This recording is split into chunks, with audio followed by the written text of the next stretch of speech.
Back in March, Boston Mayor Michelle Wu said the city needed an emergency tax hike on commercial property owners to protect residential taxpayers and renters from a big jump in cost. This week, the Boston City Council is holding its second hearing on that proposal, a home rule petition that would allow Boston to temporarily tax commercial real estate above state mandated limits. So, what does this home rule petition do, and what will its impacts be? To answer that question, we're going to check out three things. One, what happened at the first meeting? Two, a piece of analysis that casts doubt on the tax hike's ability to raise revenue. And three, polling from BPI about this home rule petition. Before we go any further, I'm Greg Maynard, the Executive Director of the Boston Policy Institute, Inc., a nonprofit focused on providing nonpartisan information and in-depth analysis about the most important issues facing the Commonwealth of Massachusetts and the City of Boston. BPI is focused on this home rule petition because we started this whole conversation back in February when we released a report titled The Fiscal Fallout from Boston's Empty Offices, which was written by the Center for State Policy Analysis at Tufts University. That report projected Boston faces a $1.4 billion revenue shortfall over the next 5 years and a $400 to $500 million shortfall every year thereafter because of falling office values. While this economic act of God is happening in central business districts across the country and around the world, Boston is particularly vulnerable to the decline in office values. That's because Boston is one of the most property tax dependent big cities in the country. More than 70% of its revenue comes from property taxes, and most of that comes from commercial real estate. In other words, office buildings. Here's what the city's CFO said about it. Once we know assessed values and the levy limit, we could stop there and send out proportional tax bills to everyone, but we go an extra step and we create two separate tax rates, one for commercial and personal property taxpayers and the other for residential property. And this split tax rate allows us to significantly shift the overall tax burden off of residential property and is what makes Boston significantly more affordable for our residents from a tax perspective.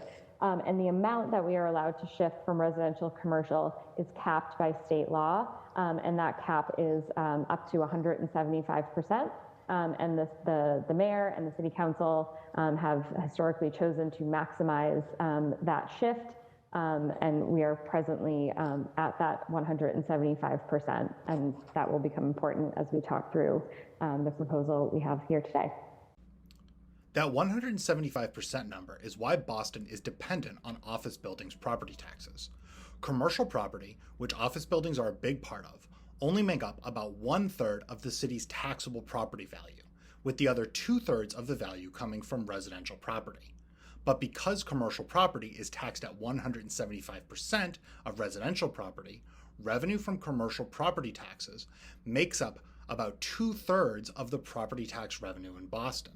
That was great for Boston over the last 2 decades of the office tower boom, but now with office values either plateauing or declining, residential taxpayers will have to pick up the slack. As BPI's report shows, that is exactly what is happening. That is where the mayor's tax proposal comes in. Mayor Wu wants to shield residential property owners, that is, people who own homes and landlords who rent out apartments, from a big jump in their property taxes. To do that, her administration wants to temporarily raise how much more it can tax commercial property than residential property. Here's the city's CFO describing the home rule petition to the city councilors back in April. So the home rule petition that we are here to talk about today, that is pending in front of you, is a temporary change to state law that would allow us to, again, moderate that impact by temporarily increasing the maximum shift over to commercial from that 175% under state law currently up to 200, and gradually stepping down over the period of 4 years before returning to the current maximum level allowed by law.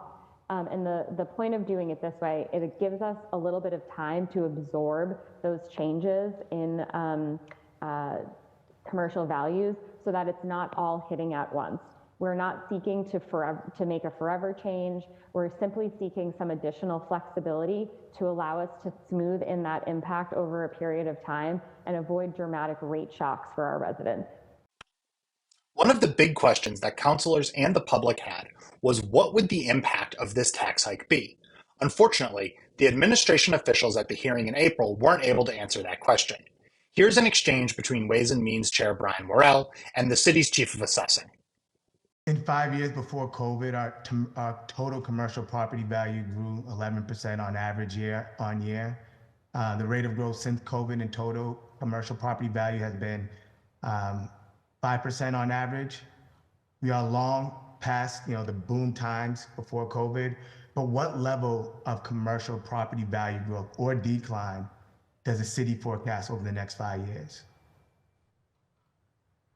Basically what my department spends all year doing, right, in any given point is kind of working to see where values are to set tax rates. And it's not something where we have the resources to kind of commit to projecting into the future the way that you asked. It'd be great if we had that ability, but it's also something where, like, honestly, even if we had more people, it's not something that is such an easy thing to forecast and to do anything more than like an educated guess at. So really, we focus very much in kind of seeing what's happening in the present, but also looking at the very recent past when we're setting values. And that's really where our effort is committed, to make sure that we're setting those values properly and appropriately. So right now, our information about the future is basically based on kind of news in present day. And we're seeing some indications of stability, but also slight drops to potentially larger sector drops in the areas that you mentioned, the Class B and C office, and also small retail space. Those are things that they're honestly like the driving factor behind proposing this legislation now. We're seeing what might be the beginning of a trend, and we just don't know. And so we want to be prepared if things get worse. Well, the city doesn't have any projections. Independent analysts do. In addition to BPI's report that we put out back in February, a new report came out last week from Daniel Swift, a tax consultant at Ryan Tax. And he found that the proposed tax hike won't just hurt commercial property owners, it also won't do much to protect residential taxpayers. Here's Daniel getting into the details of what he found. The value for this property, the assessed value, drops 4.6 million, or about 4%. If you extrapolate that out to the commercial class, it's about 2.6 billion in assessment decline, just caused by the increase from 175 to 200%. So again, the issue here is a decline in commercial assessed value, resulting in a lower proportion of assessed value for the commercial class in the city of Boston. This is going to further that decline considerably, right, by 2.6 billion approximately. Right, so we're 2 years into this and it's still dropping. And at the end of it, the residential class is going to be left with a much higher proportion of tax levy than it has today, just due to the 175 to 200%. The third and final piece to answer the questions I posed at the top of the video is the results from a poll that BPI commissioned in early April of 600 Boston residents.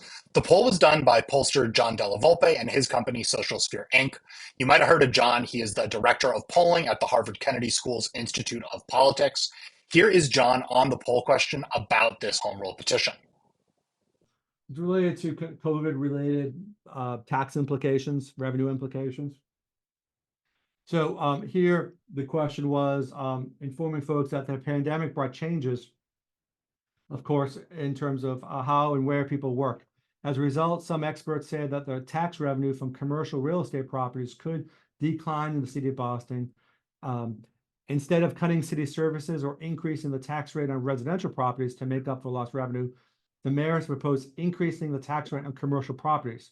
Based on what you know, do you favor increasing tax rates on commercial properties, increasing tax rates on residential properties, not increasing taxes and spending on city, increasing taxes and cutting spending on city services?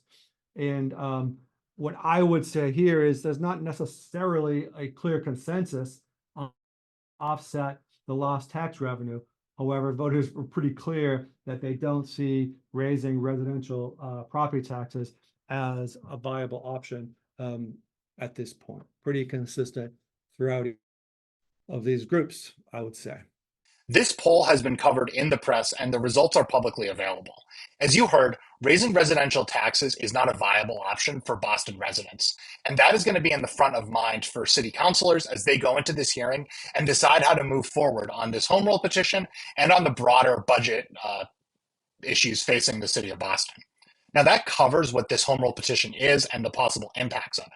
At the hearing, the Wu administration is going to have another chance to make their case to councilors and the public.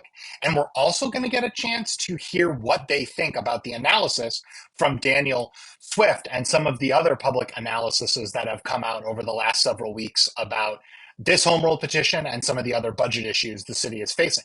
You can find links to the testimony and video from the previous hearing back in April, the analysis and discussion from Daniel Swift and NIOP, the links to BPI's polls results, all in the description of this video. BPI is monitoring this issue along with a number of other ones, and you can follow our work by subscribing to this YouTube channel, following us on social media, and subscribing to our newsletter.